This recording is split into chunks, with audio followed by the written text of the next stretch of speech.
শারদীয়ার প্রাক্কালে খুশির হাওয়া পদ্ম শিবিরে কংগ্রেস ও সিপিএম থেকে 3 নেতৃত্বের যোগদান বিজেপিতে। বিস্তারিত রিপোর্ট। পুজোর আগে বিজেপির পাল্লা ভারী। সিপিএম এবং কংগ্রেস থেকে 3 নেতৃত্ব যোগদান করলেন বিজেপিতে। যোগদানের পরেই বিজেপি বিধায়কের দাবি, বেশ কিছু পঞ্চায়েত এসেছে হাতে।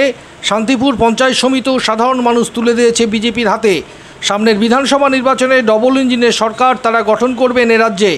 মঙ্গলবার নদিয়ার শান্তিপুরের ফুলিয়ায় এই যোগদান পর্বের আয়োজন করা হয়। যদিও রানাঘাট উত্তর পশ্চিমের বিধায়ক পার্থসারথী চট্টোপাধ্যায়ের হাত ধরে সুব্রত প্রামাণিক কংগ্রেস, সুধীর রক্ষিত সিপিএম ও কংগ্রেসের বিশ্বজিৎ সরকার নামে এই 3 নেতৃত্ব যোগদান করেন।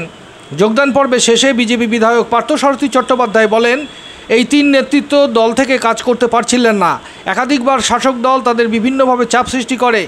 তাই মানুষের সেবায় স্বচ্ছ মনোভাব নিয়ে কাজ করার জন্য আজ তারা বিজেপিতে যোগদান করেছেন। তবে আগামীতে শুধু সময়ের অপেক্ষা। আসন্ন বিধানসভা নির্বাচনে এ রাজ্যে ডবল ইঞ্জিনের সরকার গঠন হবে তা শুধু আর সময়ের অপেক্ষা বলে বিজেপি বিধায়ক জানান।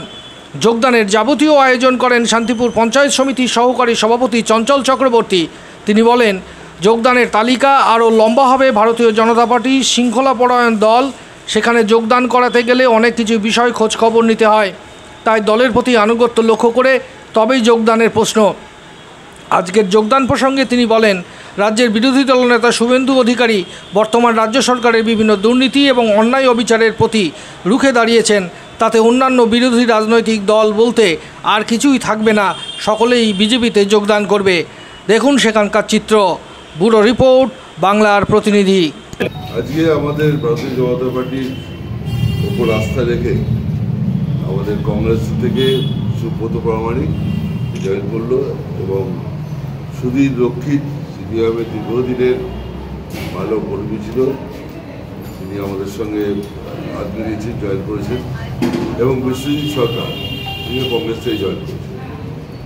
অর্থাৎ এদের যে প্রত্যাশা, যে বর্তমানে যে অবস্থা চলছে শাসক দল সিপিএমের তৃণমূলের পক্ষ থেকে, তারা মানুষকে ঠিকমতো পরিষেবা দিতে পারছে না আর চোর জমিটি দুর্নীতিতে ভরে গেছে সরকারটা।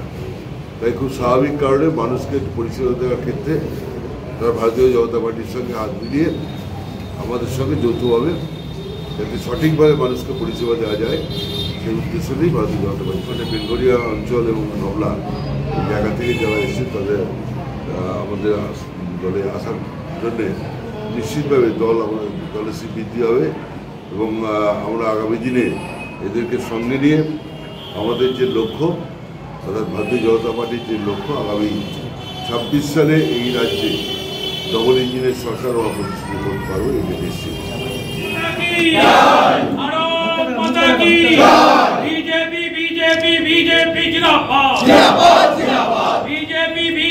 বিজেপি